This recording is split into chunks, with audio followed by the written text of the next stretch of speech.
Thank you, and you get well, okay?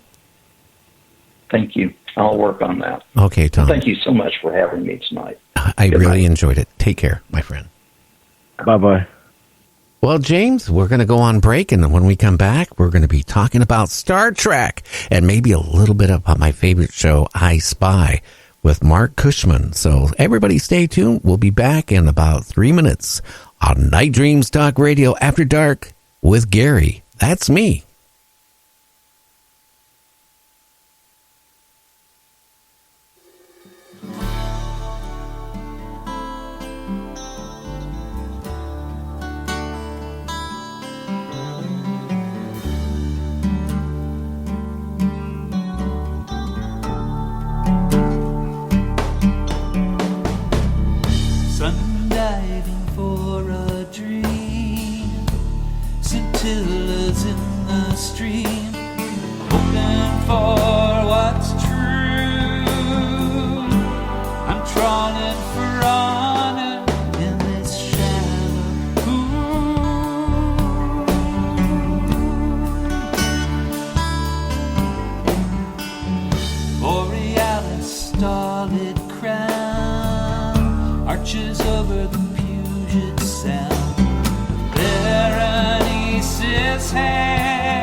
Night Dreams Talk Radio, After Dark, wants to give a big shout out to all the truckers that listen to our show.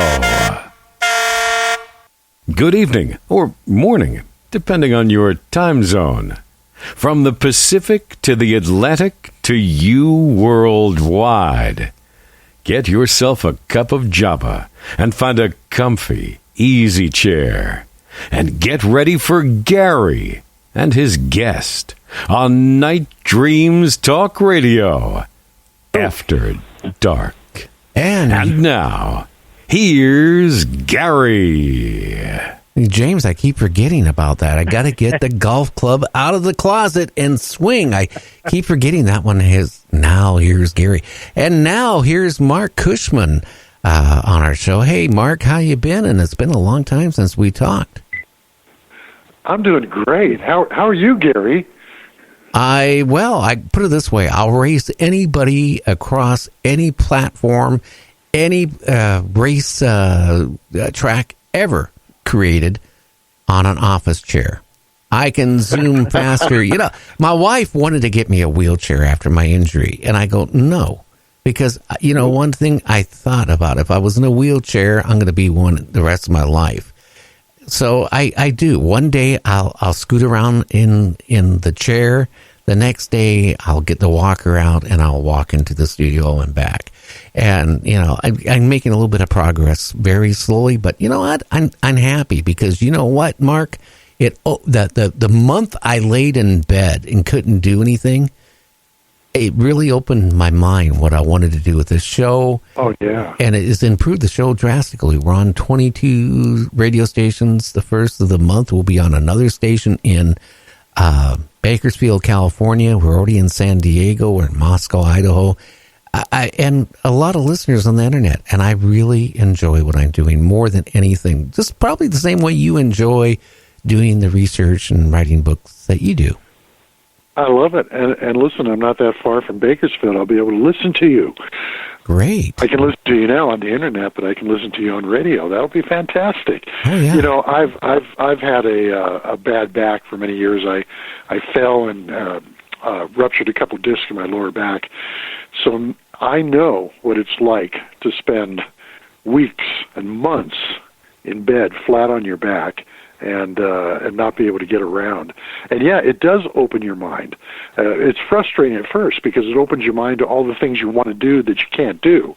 But eventually you take power of that and you start just taking those steps that you have to take to get back to where you want to be. And congratulations.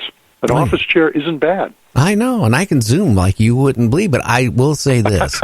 I walk in the walker now like I'm ashamed of myself. I used to make fun of people in their 80s and 90s using the walkers, and I'm probably about 116 years old compared to them. But I tell you, after you lay in bed for a month and then you try walking, you lose your muscles to be able to walk to support your weight and balance. So it's been a ongoing thing. I had to develop my arm and shoulder muscles drastically so I could support my weight. But I tell you what, between doing the show and reading books and all this stuff, my mind is more sharper than it has been in years.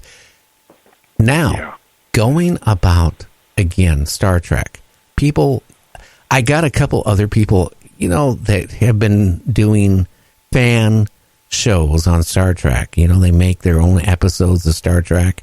I can't think of the name now. Linda booked one, I think, for in December. It's somewhere down south of the United States that is doing, some fan Star Trek shows. And, right. And you've talked to Vic Mignogna, who did Star Trek Continues, which I think is the best of all of them. Oh, yeah. He did that down in, where do they shoot that? In Georgia, I believe. And that's where they built their sound stages, and they did 13 episodes down there, and are quite excellent. Yeah, in fact, the guy who's doing this at their studio, it might be the same studio, I'm not sure. I'm going to look while we're talking, but, that they're doing some of them. But I'll say one thing. Vic kind of looked like you-know-who, and kind of sounded like you-know-who, and it made you actually get more involved into, the show. It's interesting. I've talked to Vic about that, and he wasn't intentionally doing an impression of William Shatner, but he grew up watching that show. Grew up watching it in reruns in the 70s and 80s. He's not quite as old as me. I was a kid when it was on NBC, but he just kind of took it in, and then when he got in the captain's chair, it came out, and he was not intentionally doing Shatner, but he was kind of channeling Shatner through his performance. And that's the nice thing about it, is when you watch Star Trek Continues and you see Vic playing Captain Kirk, it doesn't look like he's doing an impression, but he's got the moves. He's got the look. I just was agreeing with you. I'm sorry. Yeah. And, the way he'll turn his head and the posture and the looks he'll give the camera and so forth. And all of his cast does that. He didn't pick dead ringers for the cast members, but they pay respect to the original cast. And among them is Chris Doohan. And look, he looks like his dad. He sounds like his dad. He's not trying to be his dad. He just is. And so we have Scotty back and so forth. No, they're doing excellent work out there. And a lot of these shows, that, and as well as the Star Trek New Voyages that came out of New York, where they built the sets. They brought in a lot of the original writers, Dorothy Fontana, David Gerald, and they got a lot of the guest stars and cast members to come back on. So they've really done excellent work in bringing that show back. I wish I could say CBS is doing as well with what they're doing, but I hear that Discovery is getting pretty good. So it sounds like they're starting to get back in line. Oh, yeah. The person I'm thinking about, his name is Ray. His last name is Tesi. I don't know him. Okay. Anyway, they're creating, again, fan base. I don't know if CBS is, going after them too, or making threats or anything like that. Well, they said you can do it as long as you do it as short subjects, 15 minutes long. What New Voyages was doing, and Star Trek Continues, and Renegades, and a few of these other shows, fan-sponsored shows, is they were doing 50-minute episodes, which, if you put in the commercials, would be an hour-long episode. And CBS says, no, you can't do that anymore. But Vic didn't want to tear down the sets, and I know that in New York they didn't tear those sets down, so they're now starting to let other productions use those sound stages and do shorter subject Star Trek shows. And so it goes on. Even though the corporations, have control and try to create the rules, the fans find ways to work around it. I know, and I hate to say it, some of these fan-based ones are just as good because they put their heart and soul into it as the originals. Yeah. And I'll be honest with you, CBS should really keep their eyes on it and realize what they're doing wrong. That's all I can say. Right, but they never knew what it was, and Paramount never knew what it was, and so it took the fans who grew up on the show, watched the show, breathed it, ate it, drank it.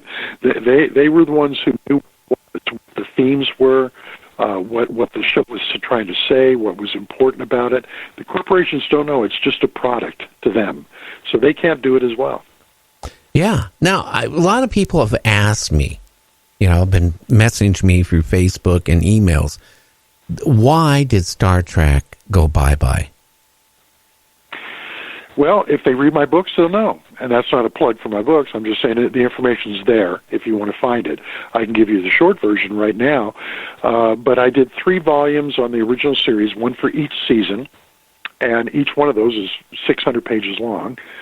So much because they're filled with the memos from NBC, the memos from Gene Roddenberry, from his staff on every single episode, including a lot of episodes that weren't made because either the network said you can't do that, or poor Bob Justman, it was his job to find a way to turn the scripts into reality, and he said, we can't afford to do this.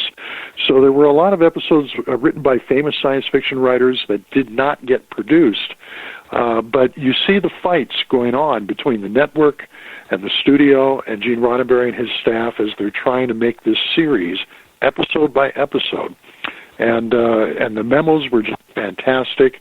I found them fascinating, so I put in as many as I could, and that's why we have about 20 pages on each episode with the memos and the production reports and the ratings and everything like that.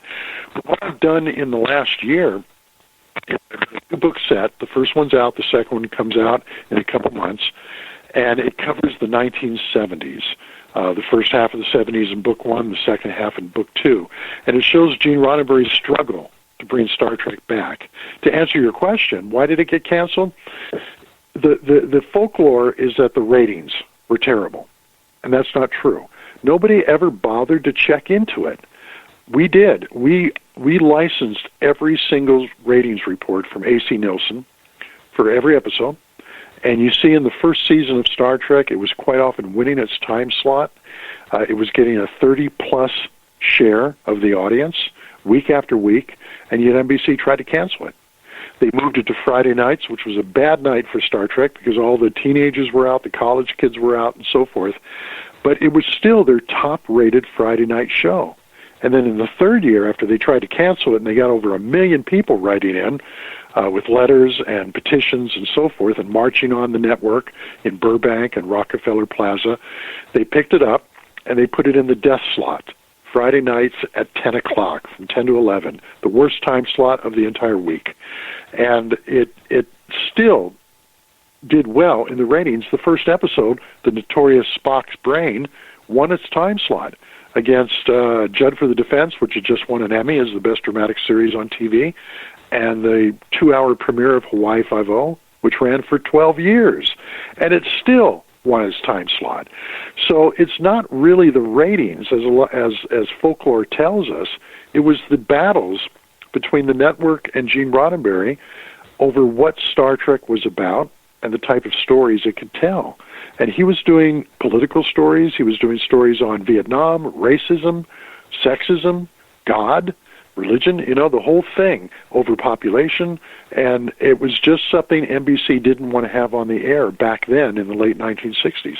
Yeah, well, think about it. Vietnam was going on. So, I mean, some of this stuff, opened up. And, if you're old enough to remember, for any of your listeners, and I'm just barely, because I was about 10, 11 when this show was on, but I was watching it, and I was aware of what was on the other shows. Nobody was talking about these subjects.